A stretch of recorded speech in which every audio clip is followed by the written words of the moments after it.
Ito ang realidad sa likod ng katotohanan ng karamihang OFW. Kung gaano ba kahirap ang mga muhan sa mga dayuhan. Para nga sa iilan o sa karamihan wala pang karanasan. Sana all daw dahil malaki ang kitaan.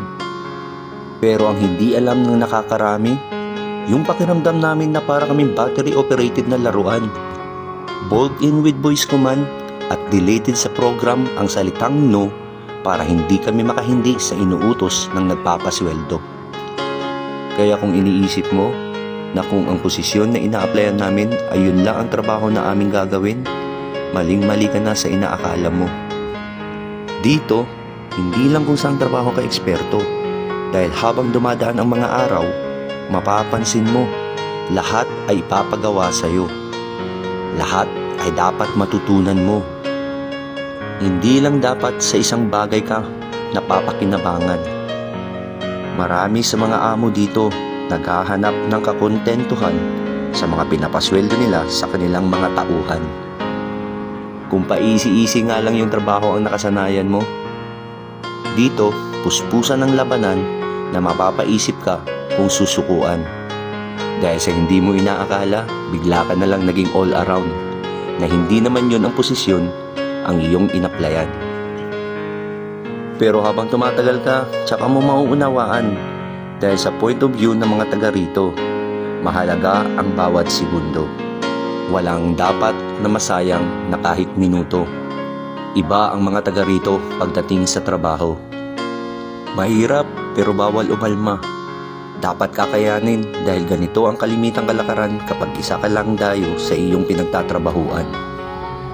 At hindi man lahat, pero mas marami ang nakakaranas ng ganito. Yung may mga kasamahan kang lokal sa iyong pinagtatrabahuan, nauubusin ng pasensya mo, mga bully na mahilig maliitin ang kakayahan ng mga Pilipino. Pero dahil Pinoy nga tayo, kaya natin mag-adjust sa sitwasyong alam natin na pag pumalag tayo, malalagay tayo sa peligro. Kaya kung nasa listahan ng pangarap mo na maging kami kayo, simpleng payo lang, pag-isipang maigi kung handa ba ang sarili mo na maranasan ang ganitong estilo ng pangangamuhan. Ops, hindi kita dinidismaya.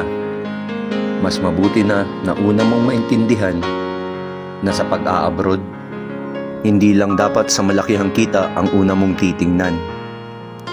Bukod sa pagiging determinado, progresibo, kakailanganin mo ng anli pasensya pagpunta mo rito. Yung pagkatao at prinsipyo mo kasi, walang halaga yan kapag hindi mo matutunan kung paano sila pakikibagayan. Invalido nga rin dito kapag hindi malalang sakit ang iyong nararamdaman. Kapag sipon, ubo, lagnat at sakit ng katawan, huwag mo nang tangkain na lumiban. Kung ayaw mo maging budget sa paningin ng mga piling tagapagmana ng kumpanya. Kung alam mong mahirap para sa iyo na harapin ang ganito, ngayon pa lang, pag-isipan mong maigi upang maiwasan mong matulad ka ng iba na umuwi na hindi nakilala ang mga sarili nila.